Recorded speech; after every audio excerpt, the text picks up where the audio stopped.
Salut à tous, on est le vendredi 15 décembre et bienvenue dans C'est quoi l'info? Un Anglais disparu à 11 ans retrouvé vivant en France à 17 ans. Je voulais vous raconter l'histoire d'Alex Batty. En 2017, Alex a 11 ans. Il est originaire de la ville de Manchester. Et comme beaucoup d'ados, il part en vacances en Espagne avec sa mère et son grand-père qu'on voit ici. Pour bien comprendre la suite, il faut savoir que c'était sa grand-mère qui avait la garde d'Alex et pas sa mère. Alex n'est jamais revenu de ses vacances. Il disparaît là-bas à Marbella, en Espagne. Immédiatement, la mobilisation se met en place en Angleterre, ça touche le pays entier, des affiches avec la photo de l'enfant sont placardées dans les rues et ça circule très vite sur les réseaux sociaux. L'enfant est inscrit sur la liste des mineurs disparus au Royaume-Uni.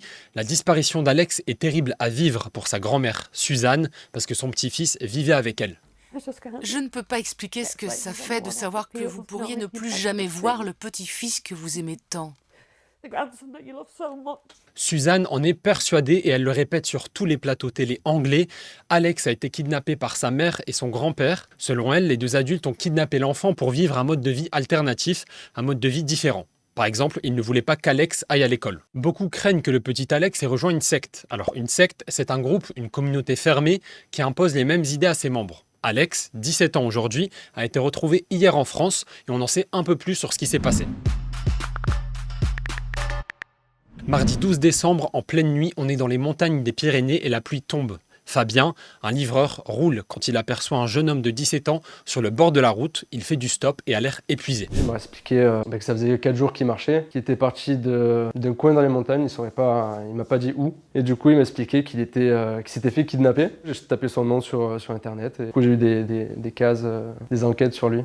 La police a vérifié et c'est bien lui, Alex Batty. C'est le soulagement pour Suzanne, la grand-mère. 6 ans après la disparition de son petit-fils, elle va enfin pouvoir le retrouver. Quand Fabien, le livreur, a pris Alex en stop, le jeune homme a directement envoyé un message à sa grand-mère.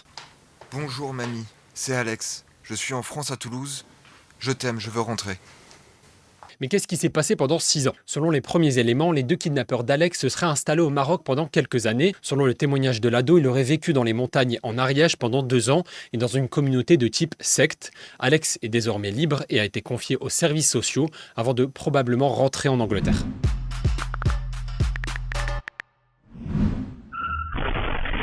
Regardez ces images, une voiture qui fonce volontairement dans un magasin. Les voleurs détruisent l'entrée avec la voiture et peuvent ensuite entrer dans le magasin et tout voler en quelques secondes. C'est ce qu'on appelle une attaque à la voiture bélier. Ces scènes sont impressionnantes et ça se passe aux États-Unis. Là-bas, chaque jour, on compte une centaine d'attaques de ce type.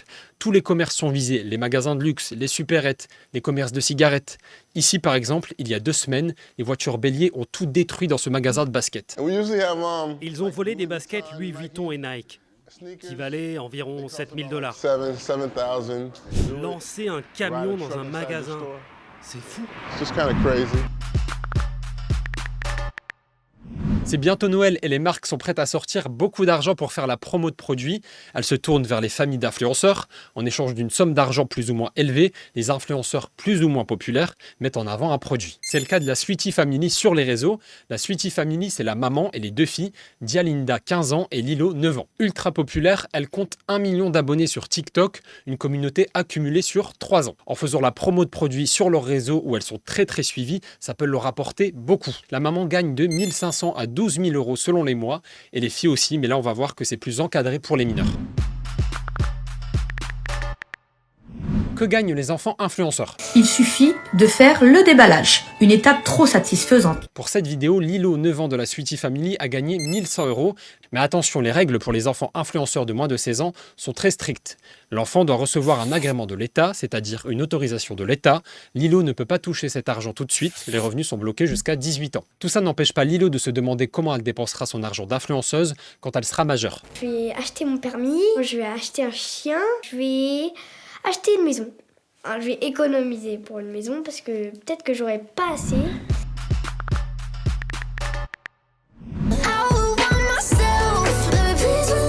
C'est la pop star du moment, Tate McRae, vous avez sûrement déjà entendu ce titre, ça s'appelle Greedy. Elle a 20 ans, elle est canadienne et fait de plus en plus parler d'elle. Son titre qu'on vient d'écouter là passe partout, elle domine tous les marchés de la musique dans le monde. Et voilà, merci beaucoup de nous avoir regardé jusqu'au bout, on se retrouve lundi pour un nouveau C'est quoi l'info. D'ici là, on est sur YouTube, Snap, TikTok, on est aussi sur franceinfo.fr et sur France Info Canal 27. Et moi je vous souhaite un bon week-end. Salut, salut!